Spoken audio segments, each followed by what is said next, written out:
अब हम आपको मध्य प्रदेश के मंडला का हाल दिखाते हैं। शिक्षा व्यवस्था को लेकर सरकार भले ही बड़े बड़े दावे करती हो, लेकिन मंडला के वनांचल इलाके से सामने आई तस्वीरें उन तमाम दावों की पोल खोलने के लिए काफी है। ये तस्वीरें मंडला जिले के सुरेहली गांव के प्राथमिक स्कूल की है, जहां जर्जर स्कूल भवन के चलते बच्चों की पढ़ाई व्यवस्था पूरी तरह से डिस्टर्ब है।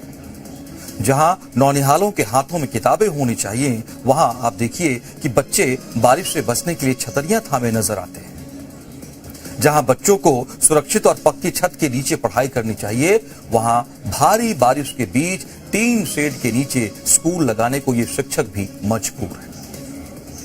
इन तस्वीरों को देखकर आप खुद अंदाजा लगा सकते हैं आखिर किस तरह हमारे नौनिहाल शिक्षा हासिल करने को मजबूर है। बाहर तेज बारिश होती है, बारिश का पानी लगातार गिरता रहता है और इसी बारिश के बीच बच्चे छतरी के सहारे पढ़ाई करने को मजबूर हैं। जबकि स्कूल की हालत ऐसी है, यहां बच्चों को बैठाना भी किसी खतरे से कम नहीं है। बताया जा रहा है कि सुरेहली गांव का यह प्राथमिक स्कूल लंबे समय से जर्जर स्थिति में है। दिनों दिन इसकी हालत और भी खराब होती जा रही है, लेकिन प्रशासन की कुंभकर्णी नींद है कि टूटती नहीं। स्कूल की इमारत जर्जर होती जा रही है, बच्चों की जान को खतरा हो सकता है, लेकिन किसी को कोई फर्क नहीं पड़ता। बार बार शिकायत करने के बावजूद काम नहीं हो रहा है। खासकर बारिश के मौसम में शिक्षकों की चिंता और बढ़ जाती है। जर्जर भवन से निकालकर टीन शेड में पढ़ाना उनकी मजबूरी बन जाती है। लेकिन सवाल यह है, क्या टीन शेड ही अब इन बच्चों का स्कूल बन गया है? क्या बारिश में छतरी के सहारे पढ़ना ही इन नौनिहालों की नियति बन गई? इतना ही नहीं, स्कूल और भी कई सारी परेशानियों का सामना खुद कर रहा है। यहां एक ही जगह पर एक साथ 5 कक्षाएं संचालित की जा रही हैं, यानी अलग अलग कक्षाओं के बच्चों को पढ़ाने के लिए न तो पर्याप्त कमरे हैं और न ही पर्याप्त शिक्षक। मात्र 2 शिक्षकों के भरोसे दर्जनों छात्र छात्राओं की पढ़ाई चल रही है। सोचिए, ये है मध्य प्रदेश की मोहन सरकार का शिक्षा मॉडल। एक तरफ स्कूल की जर्जर इमारत, दूसरी तरफ बारिश से बचने की जद्दोजहद और तीसरी तरफ एक साथ 5 कक्षाओं को पढ़ाने की जिम्मेदारी और चौथी शिक्षकों की कमी।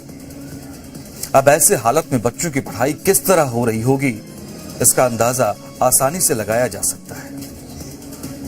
हम इस वक्त मौजूद हैं घुघरी विकास खंड के ग्राम सोढ़ा टोला के सुरेहली में।